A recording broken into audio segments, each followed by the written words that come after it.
İslami biliklərinə nə dərəcədə güvənirsən? Birinci hissə. İslam təqviminə, yəni Hicri qəməri ilinə görə ilk ay hansıdır?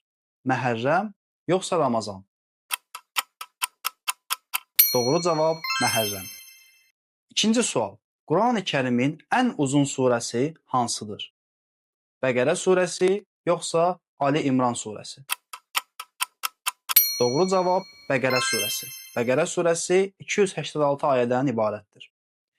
İslam tarixində ilk azan oxuyan müəzzin kimdir? Salman Farsi yoxsa Bilal Həbəşi?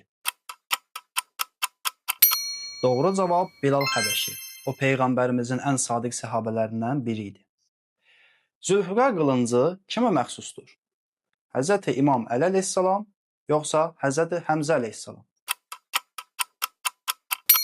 Doğru cavab Həzrəti Əli əleyhissalam. Uhud döyüşündə göstərdiyi rəşadətə görə bu qılınc ona hədiyyə edilmişdir.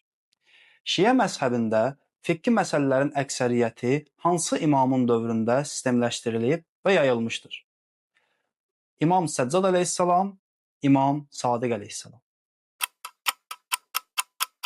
Doğru cavab İmam Cəfər Sadiq əleyhissalam.